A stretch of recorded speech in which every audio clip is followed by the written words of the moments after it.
Кыргызстандын эл аралык резерви 7 миллиард доллардан ашты. Бул экономикалык коопсуздукту камсыз кылууда өтө маанилүү көрсөткүч. Мындайча айтканда, Улуттук банк менен өкмөттүн сары майдай сактап турган чет элдик валюталары, алтын, активдердин топтому 5 жылда дээрлик 3 эсеге көбөйдү дегенди түшүндүрөт. Эгер кандайдыр бир кризис жаралса же сомдун куну түшүп кетсе, турукташтыруу үчүн катылып турган каражаттар чыгарылып пайдаланылат. Эл аралык деңгээлде алып карасак, инвесторлор резервдин абалына жараша мамлекетке мамиле кылат. Өлкөнүн сандыгында катылган байлыкты көбөйтүүгө экономикалык өсүштөр шарт түзүп жатканы эми айтпаса дагы түшүнүктүү да. 7 ай ичинде өлкөнүн ички дүң өндүрүмү 900 миллиард сомго чукулдады. ИДПнын өсүшүнө орто жана чакан бизнестин салымы бир топ. Азыр Кыргызстанда анча чоң эмес ишканалардын саны эле 17 миңге жетет. Алардын катарын улам жаңы ачылып жаткан завод, фабрикалар, цехтери толуктап жатат. Өлкөдө курулуш күч алганы, курулуш материалдарын өндүргөн ишканаларды ачкандар көбөйдү. Ошондой эле кайра иштетүү тармагында жана албетте жеңил өнөр жай тармагындагы өсүштөр эч кандай статистикалык сандар жок эле көрүнүп, сезилип жатат. Жеңил өнөр жай тармагы демекчи, жакында эле Москвадагы мода жаатындагы журналдардын бири Кыргызстан Россияга бренд кийим тиккен алдыңкы 5 өлкөнүн тагыраагы Кытай, Түркия, Беларусь жана Вьетнамдын катарына кошулганын жазды. Жөнөкөй тил менен айтканда, биздин тигүүчүлөрдүн дүйнөлүк брендтерди тигүүгө буйрутмалары көбөйүүдө. Өндүрүшчүлөрүбүз сырткы рынокто ишенимдүү өнөктөшкө айланууда. Атаандаштыкка татыктуу туруштук берүүдө. Бул өз кезегинде кошумча киреше, жаңы иш орундары, салыктык төлөмдөр деп санай берсек бир топ.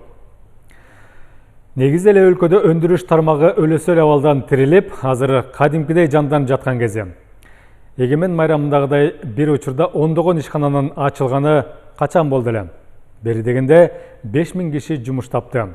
Алсак, Нарын жергесинде бир күндө 2 районунда жүндү кайра иштеткен 2 цех ачылды.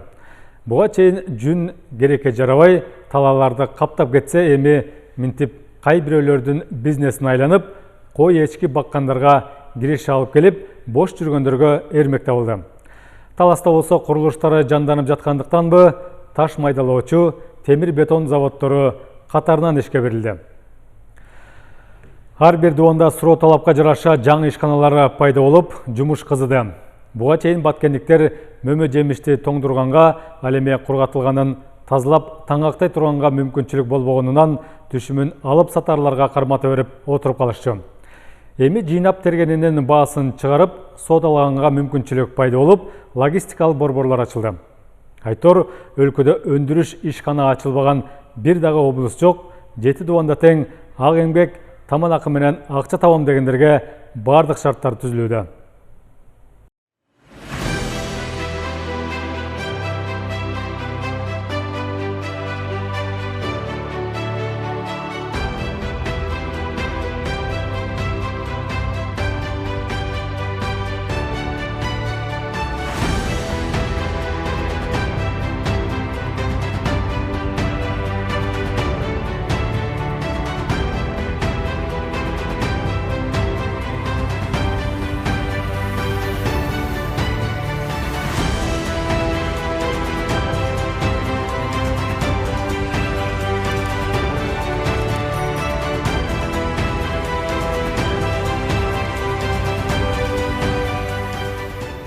$200 миллион ашуун инвестиция, 6 миңдей жаңы жумуш орду. Эгемендүүлүктүн 34 жылдыгында бир учурда 67 жаңы ишкана ачылды. Алар айыл чарба продукцияларын кайра иштетүүдөн тартып, курулуш материалдарын өндүрүү, жеңил өнөр жай тармактарына чейин кеңири багыттарды камтыйт. Демек, жүздөгөн үй бүлөлөрдүн киреше булагы болуп бермекчи. Аталар аманат кылып калтырган ата мекенди кийинки урпактарга бир укум жерин кемитпей өткөрүп берүү максатында жаңы Кыргызстанды куруу жолунда баратабыз. Өткөн жылы Кара Кыргыз автоном облусунун 100 жылдыгына карата 100дөн ашуун социалдык жана өндүрүш объектилерин ишке киргизсек, мына быйыл көз карандысыздык майрамынын 34 жылдыгына карата кечээ дагы 100 социалдык жана 60тан ашуун өндүрүш объектисин ишке киргиздик.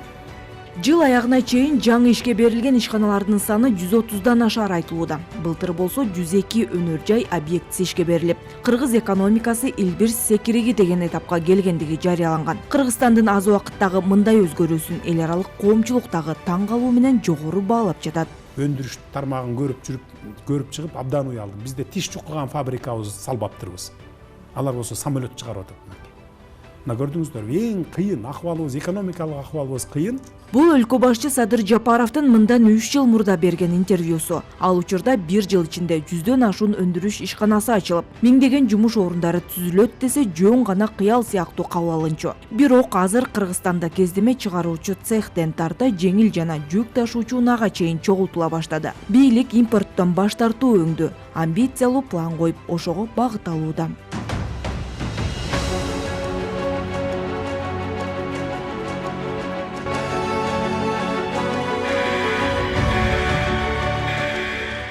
Былтыр ичкүдүн продукциянын жалпы көлөмү 1,5 триллион сомду түзүп, 9% өсүүнү камсыздаган. Быйыл андан дагы жогору болору болжолдонуп жатат.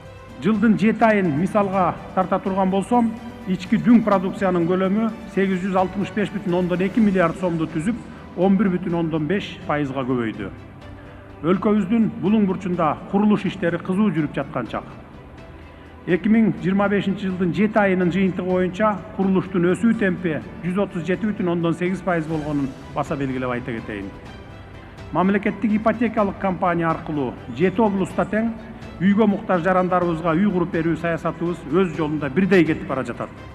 Экономикадагы эң чоң өсүш курулуш секторунда. Былтыр 2 миллион чарчы метрден ашык турак жай пайдаланууга берилип, Совет мезгилиндеги рекордтук көрсөткүчтү жаңырткан. Аталган тармак катуу жанданып, миллиондогон чарчы метр турак жай, имараттар салынып жаткан чакта курулуш материалдарын чыгаруучу ишканалардын ишке берилиши өзгөчө маанилүү. Уруксат, ача бериңиздер.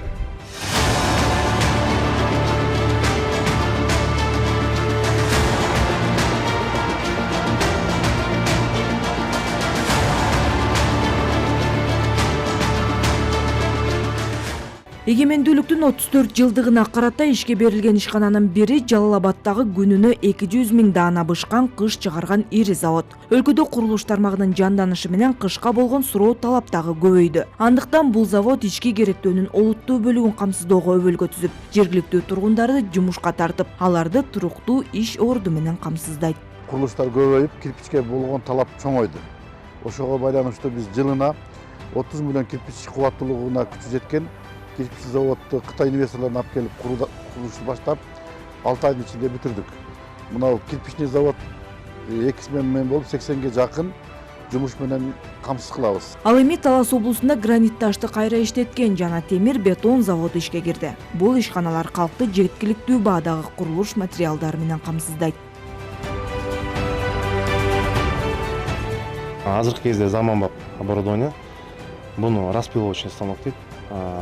17 пиласы бар. Азыркы кезде Кыргызстанда мындай бизде пока жок.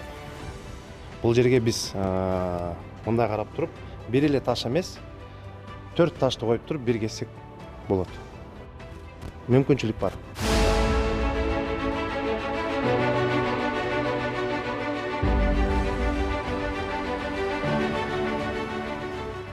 Ал эми Лейлек районундагы Коргон айылында суу түтүктөрүн чыгаруучу ишкана ачылды. Анда аталган продукциянын 12 түрү өндүрүлөт. Бул муниципалдык өнөр жай объектиси болуп саналат. Ал үчүн өнүктүрүү фонддон 10 миллион сом, айыл өкмөттөн 1 миллион сомдон ашык. Ал эми жеке ишкерден 1,5 миллион сом инвестиция салынган.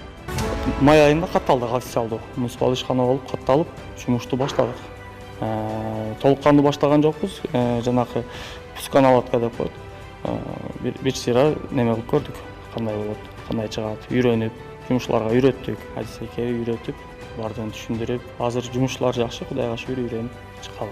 Өлкөдө миллиондогон чарчы метр курулуштар, жүздөгөн социалдык экономикалык маанидеги объектилер ишке берилүүдө. Демек, электр энергиясына болгон суроо талап дагы ошончо өсүүдө. Кошумча кубаттуулук өндүрүү үчүн учурда өлкөдө 37 чакан кесин курулушу жүрүүдө. Мунун ичинен быйыл 18 пайдаланууга берилет.